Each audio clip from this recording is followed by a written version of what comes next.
នឹកស្មានមិនដល់នេះគឺជាការស្វែងរកទូរស័ព្ទ iPhone យើងតាមរយៈនាឡិកាដៃ Apple Watch ហើយយើងគ្រាន់តែធ្វើការ connect ជាមួយនឹងនាឡិកាដៃយើងបែបនេះដែលជាលក្ខណៈ Apple ID រួមគ្នាតែម្ដងបើសិនជាការស្វែងរកនៅឆ្ងាយវានឹងបង្ហាញជាលក្ខណៈផែនទី map នៅក្នុងនាឡិកាដៃតែបើសិនជាស្វែងរកចិត្តវានឹងបង្ហាញជាលក្ខណៈត្រីវិស័យអញ្ចឹងនៅពេលនេះគឺកុំឲ្យខាត់ពេលយូរខ្ញុំនឹងបង្ហាញអ្នកគ្នាឲ្យឃើញតែម្ដងពេលដែលយើងបាន connect វានឹងចេញជាលក្ខណៈត្រីវិស័យលើនាឡិកាដៃយើងដែលជារង្វង់សលោតមកយើងដឹងថាយើងគួរតែដើរនៅទិសណាតាមនាឡិកាដៃដែលយើងបានបង្ហាញបែបនេះមានចំនួនម៉ែត្រដែលលោតនៅនាឡិកាដៃយើងដែលមានភាពងាយស្រួលបែបនេះអញ្ចឹងនៅពេលនេះគឺយើងនឹងដល់គោលដៅនីតិកន្លែងដែលយើងបានឃើញទូរស័ព្ទរបស់យើងបែបនេះអូខេនៅពេលនេះខ្ញុំនឹងបង្ហាញអ្នកគ្នាសារថ្មីម្ដងទៀតនៅលក្ខណៈរូបភាពយប់វិញ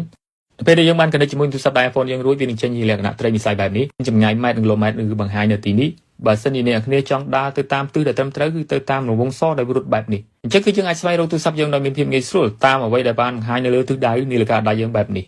អញ្ចឹងនៅពេលនេះគឺយើងអាចស្វែងរកទូរស័ព្ទ iPhone យើងតាមរយៈនាឡិកាដៃ Apple Watch ដែលមានភាពងាយស្រួលបែបនេះដោយអ្នកគ្នាមិនត្រូវការ drive PC ណាមក connect ឡើយ